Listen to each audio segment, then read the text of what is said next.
Booker T. Washington's story begins here, at a slave-holding tobacco plantation in Virginia.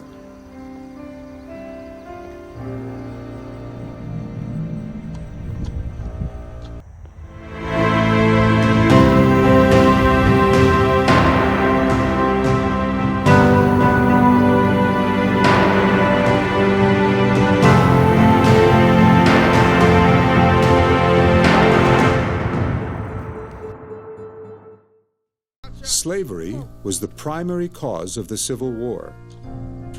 By 1864, the fighting to end slavery had gone on for 3 years, impacting life throughout the South, including here on the Burroughs plantation.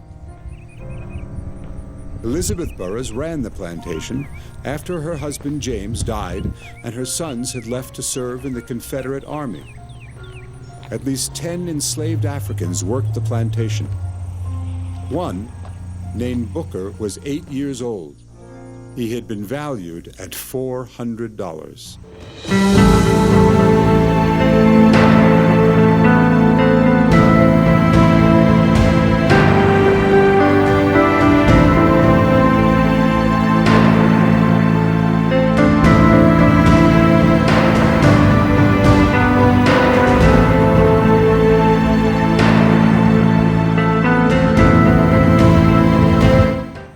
Had its beginning in the midst of the most miserable, desolate, and discouraging surroundings. In the lowest depths of slavery, ignorance, and poverty.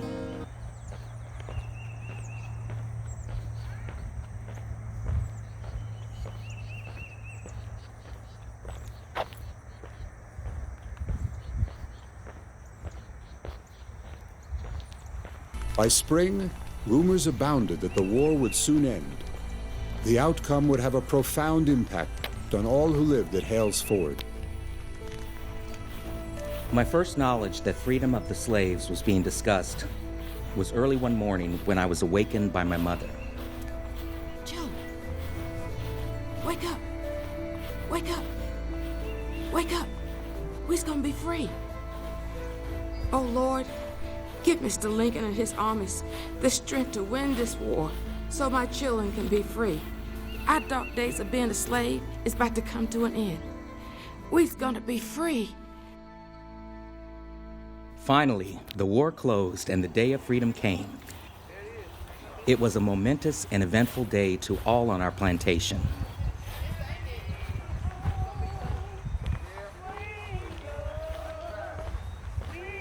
By this order, the people of this district are thus duly informed that in accordance with a proclamation from the Executive of the United States, all slaves are hereby and forever free. All slaves are hereby and forever free.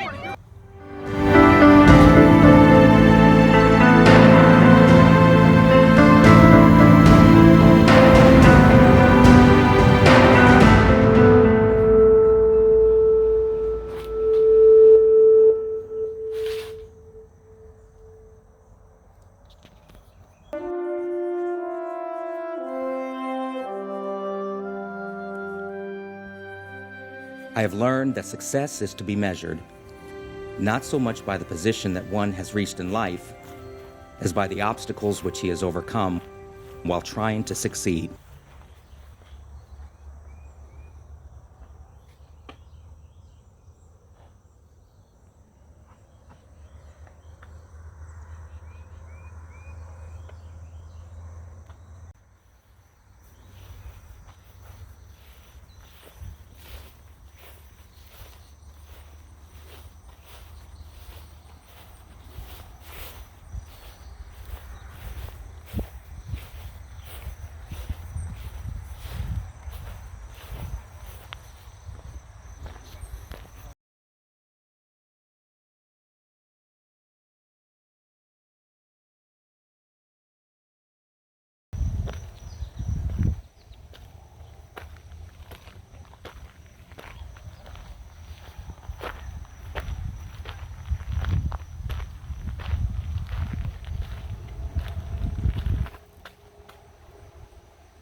Mr. President and gentlemen of the Board of Directors and citizens, 1/3 of the population of the South is of the Negro race. No enterprise seeking the material, civil, or moral welfare of this section can disregard this element of our population and reach the highest success. I will convey to you, Mr. President and Directors, the sentiment of the masses of my race when I say that in no way have the value and manhood of the American Negro been more fittingly and generously recognized than by the managers of this magnificent expedition at every stage of its progress. It is a recognition that will do more to cement the friendship of the two races than any occurrence since the dawn of our freedom. Now, not only this, but the opportunity here afforded will awaken among us a new era of industrial progress. Ignorant and inexperienced, it is not strange that in the first years of our new life, we began at the top instead of the bottom. That a seat in Congress or the state legislature was more sought than real estate or industrial skill. That the political convention or stump speaking had more attraction than starting a dairy farm or a truck garden. A ship lost at sea for many days suddenly sighted a friendly vessel.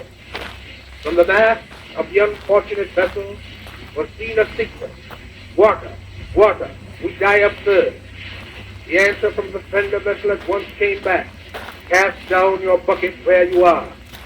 A second time, the signal, "Water, send us water," ran up from the distressed vessel, and was answered, "Cast down your bucket where you are." A third and fourth signal for water was answered: "Cast down your bucket where you are." The captain of the distressed vessel at last, heeding the injunction, cast down his bucket, and it came up full of fresh, sparkling water from the mouth of the Amazon River.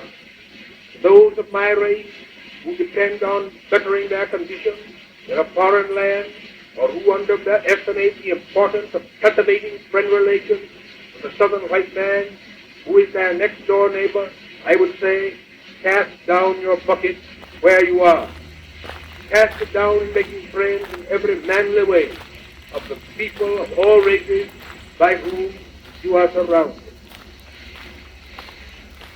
To those of the white race who look to the incoming of those of foreign birth, and strange tongue and habits for the prosperity of the South, were I permitted, I would repeat what I have said to my own race: cast down your bucket where you are. Cast it down among the 8 millions of Negroes whose habits you know, whose fidelity and love you have tested in days when you have proved treacherous since the ruin of your fireside.